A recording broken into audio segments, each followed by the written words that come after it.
Olá, professores! Estamos nós hoje no nosso vídeo de encerramento desse papo de professor, mas eu quero novamente reafirmar a disponibilidade que a equipe do Pronatec Empreendedor tem de estar tratando questões e de estar complementando o conhecimento de vocês.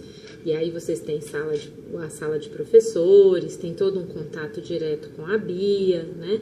E na contraparte tem também um contato conosco aqui pelo Sebrae ou por outras instituições que vocês podem chegar e buscar também esse acesso. Vamos começar, então vamos lá. Vou começar com a questão da Anne Menezes. O que a Anne me pergunta? Como elaborar uma aula motivadora e participativa para atrair o interesse dos alunos do curso de Informática, Ensino Médio Integrado, o qual não possui livros didáticos específicos para o discente e a estrutura física deixa a desejar? Hoje, durante o dia, quando eu já tinha recebido as perguntas de vocês, eu tenho feito um exercício sempre de receber as perguntas e pensar um pouco a respeito delas, né? E aí eu fiquei pensando assim, para um aluno do ensino médio de informática, o que seria uma coisa interessante? E fiquei resgatando um pouco das atividades do próprio Pronatec Empreendedor, quando os meninos no módulo Atitudes Empreendedoras e Tipos de Empreendedorismo, eles têm como atividade a criação de um blog para ofertar serviços dentro desse blog. Quer dizer, para os meninos da informática, eu imagino que, mesmo que as condições da escola que você esteja trabalhando sejam precárias, minimamente você deve ter a disponibilidade de um laboratório de informática, ou esse menino tem esse acesso a esse computador em casa. Mas uma atividade como a de elaboração de um blog é uma atividade muito rica, porque o aluno tem que pensar, tem que planejar primeiro todo o layout do blog, o conteúdo dele, o público para que ele se destina, né? Fora a escrita dos textos em si, que também vão exercitar o português, a lógica, coesão, coerência, né? Uma porção de outros aspectos. Então eu lembrei da possibilidade da formatação e do desenvolvimento de um blog pelos alunos e também pensei em outras possibilidades, como o desenvolvimento de um aplicativo, de um joguinhos simples, que isso vai ajudar a ele ter um pouco mais de intimidade com o computador e com aquela tecnologia que ele está lidando e explorar um pouco mais as atividades que às vezes não vão ser esgotadas dentro de sala de aula. Então essas são as minhas dicas para você, Anne, aí de Valença, no Piauí. A outra pergunta do Rodrigues, de Bauru, São Paulo. O Rodrigues me pergunta, como o professor deve lidar com a geração Y no trabalho e ou na sala de aula, sendo que eles não se afastam do celular, mesmo proibindo, e a geração Y nasceu conectada. Isso nos ambientes é prejudicial. Qual a melhor forma de não prejudicar esse contexto? Pensando na resposta à sua pergunta, eu me lembrei, né?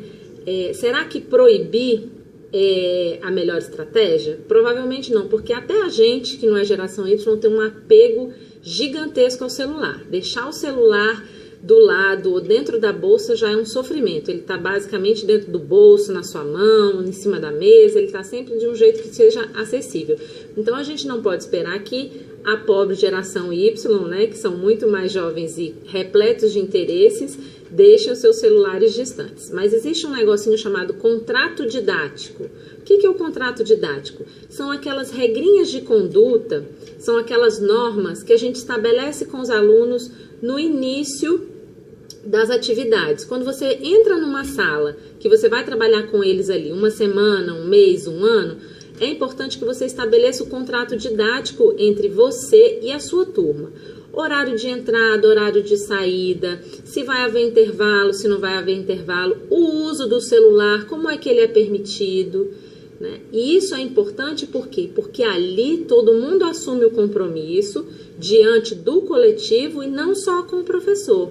e você não fica naquela função chata de ter que cobrar. Fulaninho, desliga o celular. Olhar com aquela cara desagradado de que o celular tocou. Quer dizer, você tem uma turma toda, você tem um coletivo todo que vai te apoiar numa decisão na hora de restringir o uso do celular. Então, o contratinho didático, se ele é feito e ele é bem amarradinho no início das atividades, isso vai facilitar para você, porque você vai ter outras pessoas dentro de sala, outros alunos também jogando em favor daquela produção, daquele trabalho que está sendo feito ali, tá? Então, essa é a minha sugestão. Vamos lá, o Walter de Laje, Santa Catarina. O que o Walter traz pra gente? O que ele pergunta? Trabalho com empreendedorismo há muito tempo e, além de professor da área, sou consultor de empresas. Gostaria que se colocasse a importância das visitas técnicas com os alunos do Pronatec para maior compreensão de teoria e prática. Fundamental, Walter, fundamental. A visita técnica, ela é compreendida por mim como o quê? Como um momento de pesquisa. Quando você tira o aluno da sala de aula e você coloca ele num outro ambiente, que nesse caso de uma empresa ou de um espaço ocupacional, onde ele pode pesquisar, ele pode conhecer, isso é extremamente válido. Por quê? Além do aluno satisfazer a curiosidade dele, porque existe uma curiosidade muito grande quando você está em sala de aula, você fica construindo hipóteses de como é que uma empresa se coloca, como é que se trabalha, como é que é o RH, como é que é a área de finanças. Quer dizer, a gente vai construindo hipóteses com esses alunos que às vezes não são sanadas dentro de sala, com as respostas que você dá. Então, a visita técnica, como um processo de pesquisa, ela ajuda a sanar essa curiosidade. Ela é fonte de conhecimento e fonte de muitas descobertas. Quer dizer, coisas que o aluno nunca viu ou nunca teve contato, vão ser grandes descobertas ali naquela visita técnica. Mas para se fazer a visita técnica, você tem um processo anterior. Não é você chegar desavisado e mandar o menino para fazer a visita técnica. Ou o menino achar que ele só tem que pegar no máximo um caderninho, ou nem isso, nem precisar anotar. A visita técnica, ela exige o quê? Ela exige um processo anterior de planejamento. Quer dizer, buscar entender que lugar é esse que vocês vão, por que fazer essa visita, o que você pensa que vai encontrar lá, quais as coisas que você deve trazer de volta como resposta para dividir com o seu professor e com o seu grupo. Quer dizer, a visita técnica, ela tem muitos aspectos. Ela tem a dimensão anterior a ela tem ela própria, a execução da própria visita, e depois que você tem toda a discussão do pós-visita técnica. Quer dizer, de fato, o que você comprovou das suas hipóteses, o que você não comprovou, o que você viu que você não conhecia. Tem muitas coisas que podem ser trabalhadas e é fundamental na formação e na qualificação de um bom aluno as visitas técnicas. Sempre que possível, sempre que vocês puderem, façam os alunos saírem de sala de aula. Às vezes até dentro da própria escola. Bote o aluno para ir lá na direção da escola, bote o aluno para ir lá na secretaria da escola, encher o seu secretário escolar de perguntas. Como é que ele trabalha, que tipos de instrumentos ele usa, o que ele faz, quais funções ele exerce. Quer dizer, às vezes são pesquisas que você pode fazer, visitas que você pode fazer ali mesmo no contexto que você está. Nem precisa ir muito longe, tá ok? O Wellington de Santa Cruz, Rio Grande do Norte. Ele me pergunta, né? Boa noite, Marcela. Nós, professores, somos mediadores do conhecimento físico e espiritual. Como você classifica um professor que não tem nível superior, mas trabalha com todas essas gerações e aplica excelentes aulas de educação profissional? Eu acho absolutamente possível. Eu sou defensora de uma ideia que pode ser muitas vezes polêmica, mas eu acredito que nem todo mundo tem desejo ou tem necessidade de fazer um curso superior. Se você tem um bom técnico de nível médio, ele pode superar expectativas como professor. Quer professora melhor para capacitar um aluno em uso de alicate do que uma manicure, por exemplo? Como é que você faz para tirar a unha? Ela não precisa ter curso superior. Ela tem que ter noções de limpeza, higiene, conservação. Ela tem várias noções que o próprio nível médio pode dar a ela. E mais, ela tem a prática, ela tem o cotidiano da profissão. E isso não necessariamente o nível superior dá.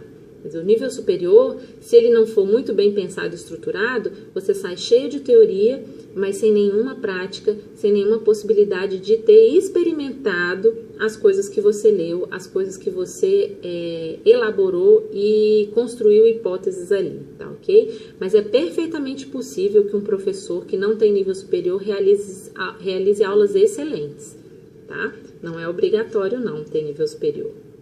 Outra pergunta aqui.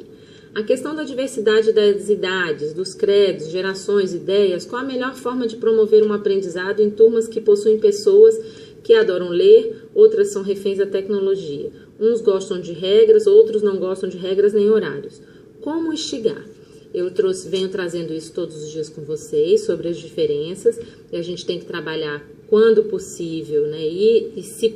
Quando possível, e também fazer com que seja possível dentro de sala, trabalhar uma diversidade maior de atividades, para que a gente possa atender os públicos que a gente tem lá. Quanto à questão das regras e horários, é importante fazer com que o seu aluno entenda que na vida a gente tem regras sociais. Por exemplo, você pode brincar com ele e falar assim, olha, sala de aula não é lugar para você estar namorando, tá? De beijos e abraços, né? Isso é uma regra de convívio social. Então, por mais que eu não goste, eu tenho que seguir, porque eu não vivo sozinho no mundo, eu vivo em sociedade. E isso me obriga também ao quê? A conviver o melhor possível com os meus colegas. Para algumas regras mais difíceis, por exemplo, você precisa até de norma. Aí vem as leis, os códigos, Código Civil, Código de Trânsito, estatutos, Estatuto do Idoso, Estatuto da Criança e do Adolescente. Quer dizer, para algumas regras sociais a gente precisa inclusive normatizar, porque às vezes elas não são consenso, ou às vezes elas requerem uma dedicação e um cuidado maior, não só da sociedade, mas do Estado também, que cuida dessas mesmas regras, tá ok? E para finalizar, eu queria colocar para vocês o seguinte, ontem o professor Haroldo, de Manacapuru, no Amazonas, ele tinha me feito uma pergunta e eu, empolgada demais com vocês, esqueci de responder. Ele pergunta assim, ó, fizemos o treinamento para ministrar os cursos de empreendedorismo, mas isso já faz algum tempo. Qual o apoio que teremos quando realmente colocarmos isso em prática? Haroldo, é uma pena que você ainda não tenha conseguido colocar em prática o Pronatec Empreendedor.